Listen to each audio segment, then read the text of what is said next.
So what we're going to be doing next week is doing some distillation. Okay. So distillation, you may have learned it in Chem 1A. Usually that's when we talk about it. But when you have a homogeneous mixture, so a solution like alcohol and water, or you have like hexane and heptane, or you have mixtures that are homogeneous. The way we separate them, one of the ways we separate them is a process called distillation. So really what distillation relies on is differences in boiling points. And stuff that boils at a lower temperature in the mixture will essentially come out of the solution at a lower temperature. Okay? So we'll talk about that process and how the two common ways that we do it.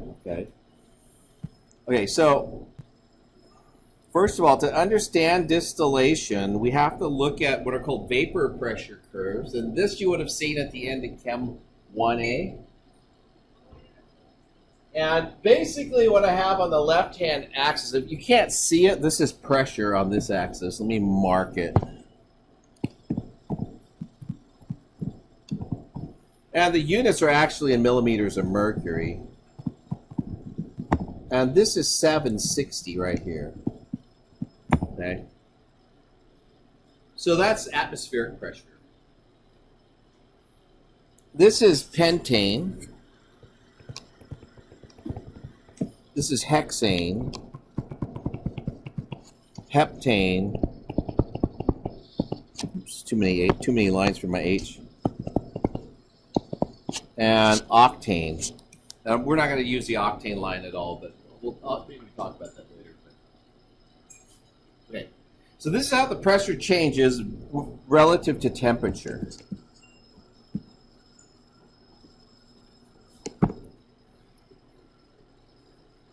And the temperatures in degrees Celsius. So like the boiling point of water is 100 degrees Celsius. So actually if you were looking at water and heptane have very similar boiling point, vapor pressure curves. They both boil near 100 degrees Celsius.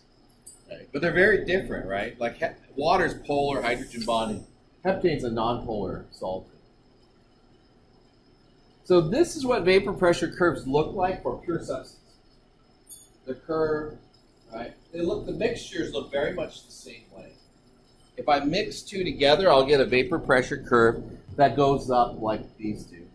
So the number that I'm going to be focusing on, just because of the example, the way I like doing it, this is 70 degrees Celsius. Okay, and if you'll notice, for hexane, it's above 760 millimeters of mercury. That's actually above its boiling point. So if you're at that temperature, it would be violently boiling. It's going like, in order to stop it boiling, you just have to have a higher pressure. Its actual boiling point is 68.7, so it's pretty close. Okay, and we're going to look at a mixture of hexane and heptane. So you notice here,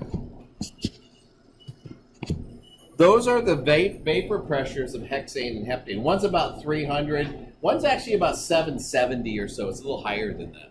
Okay. When you mix those two together, they won't be boiling anymore. The reason is, when you mix them together, the vapor pressure will go down. Okay. You guys remember boiling point elevation? When you add an impure substance into a solvent, its boiling point decreases. Or increases, I mean, yeah. So the mixture of these two will have a higher boiling point.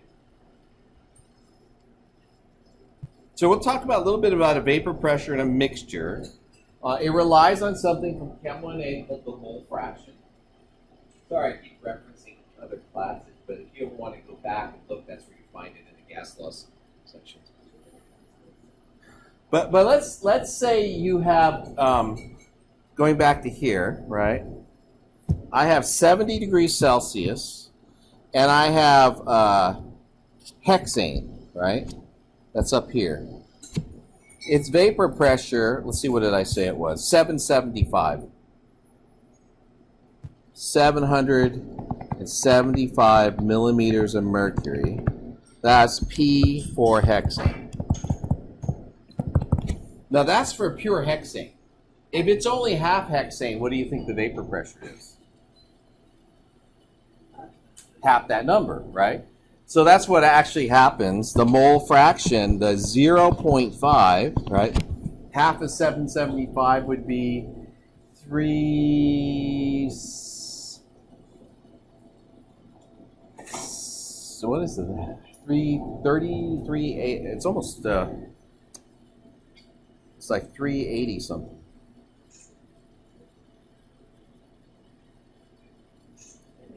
Yeah, 387 and a half. That comes out to 387.5. If I do the same thing for the heptane, the pressure for the heptane, right, I have to look to see what I think it is here. It's just above 300. And actually what I said, and this is actually on the next slide, I said it was 300.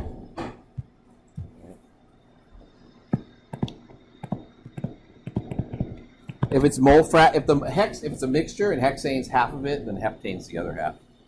Okay, so this 0.5. That comes out to be 150. And so this is millimeters of mercury. Okay, now so check this out. When you add those two together, 387 plus 150, that's 537 millimeters of mercury.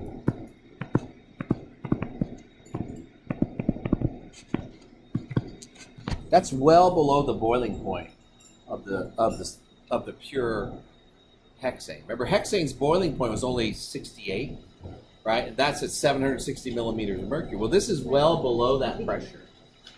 So in order to get this solution to actually boil, you have to get the temperature up really high. That's what it's saying. Until the combination of these two pressures exceeds 760 atmospheric pressure. But here's the other thing to consider. Okay? This is important to understanding how distillation works. If you want to know what the composition of the vapor is, right? The vapor composition.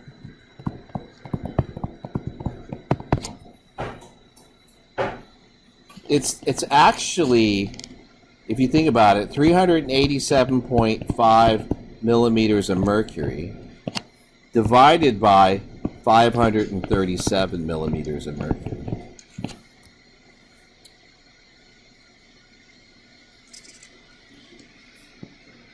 That's about, let's say 387.5 divided by 537, 72%. So it's, and that's for hexane.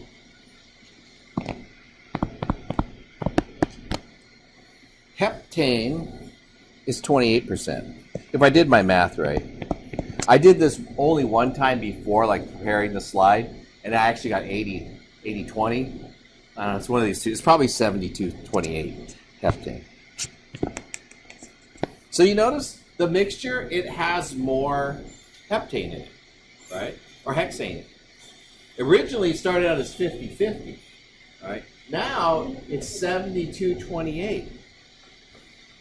So if you were to take that vapor and condense it down back to a liquid, it would now have more hexane in it than it did heptane, even though it started out as 50-50. So I have this mixture, right? 50-50. I heat it and I make it vaporize. I collect the vapor and I condense it, and when I do that, I have purified it partially. It's more hexane than it is heptane. Just by allowing it to evaporate and recondense. Okay? And this is how distillation actually works. I'll show you the apparatus, and then yeah. So think about it like this. I have don't think about it like this. Look at this. This is a fractional distillation. This is the most efficient one, and this is what you're going to have a partner next week. There's going to be two of you doing the experiment. One of you will be working with fractional distillation. One of you using a simple distillation. Okay. I'll explain to you what's happening And it applies to both, but fractional distillation is by far the more efficient of the two ways to do it, okay? It's not the easier of the two ways, it just gives you better. So you're going to set up, and you're welcome to take this picture. I'll post this, but it's out of your book. You're welcome to take this picture and put it in your notebook. You'll have a fractional and simple just so you have the setups in your notebook so you know exactly what it looks like. Yeah, you're gonna, yeah. But I'm going to post these slides after I write on them, and so then you'll have my handwritten notes, and I'll throw the video up. I'm recording it. Okay, so think about what happens here. Let's say this is your hexane-heptane mixture, right? 50-50. And you're boiling it, right?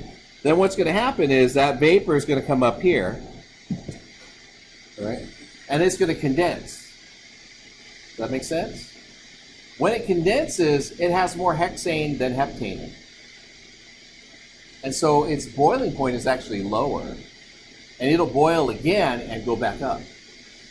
So what happens is, in concept, it doesn't actually happen in little layers like that, but in concept, you have these little processes where it's boiling and it makes a vapor, it condenses, it makes another liquid, but that liquid has a lower boiling point.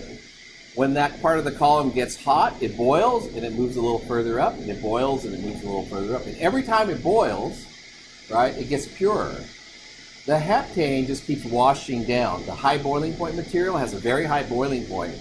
So what it'll continue to do is it'll continue just to drip back down into the pot, into the round bottom flask.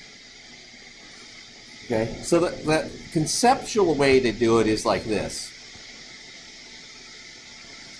So I have a 50-50 mixture. My phone was on in my pocket the whole time. Oh God, I charged it. I have a 50-50 mixture. This is the bottom of the column.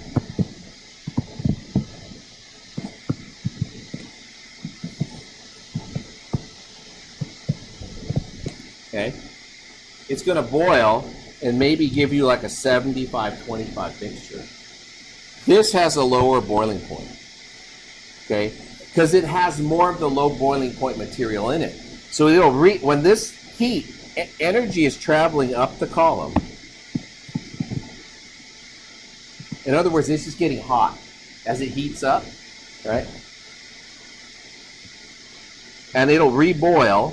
So you'll get a vapor, it'll go back up, and then it'll condense and it'll go back up. Eventually you'll have nearly, for this particular distillation, you'll have nearly 100% of one material coming out the top, where at the same time, this is the hexane going up, the heptane is coming back down. Do it in green. Because it has a high boiling point. So it continues to sort of trickle down. So you can imagine when you have this distillation column like this, right? And the liquid has to travel up this long column, that you'll get a better separation between the components of the solution. Okay? The other way to do it is simple distillation. And in simple distillation, you don't really have a column. There's a little bit of a column here. And all the condensation and separation takes place there. Okay. What are we using? Oh, you're going to have unknowns. So there's, I think unknowns contain toluene, heptane, hexane, like xylene or something. So we're doing the fractional or? Oh, so you're going to have a partner, and you're each going to do one. Because this, as simple as this might like look to set up, to actually learning how to do it right takes the whole class time. And then the rest of the class time, the other class period of the week will be spent analyzing it. And I'll have to give a separate lecture on the analysis. So, okay, so because we're going to use something called a gas chromatograph. Okay, so here's the thing. These vapors are hot. Hang on, let me just blow this up. I'm going to get rid of my little arrow. So you're making this vapor, like my little cloud, and it travels up, and it starts to condense. Now, actually, that thermometer is a little bit lower than I like to see it. I like to see it just a little bit higher, but this is a thermometer.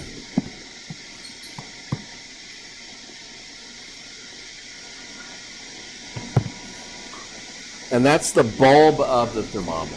I could use a thinner pen if I'm doing that. And the vapors will condense, and then they'll trickle out, because there's going to be a cloud here, and it'll trickle out.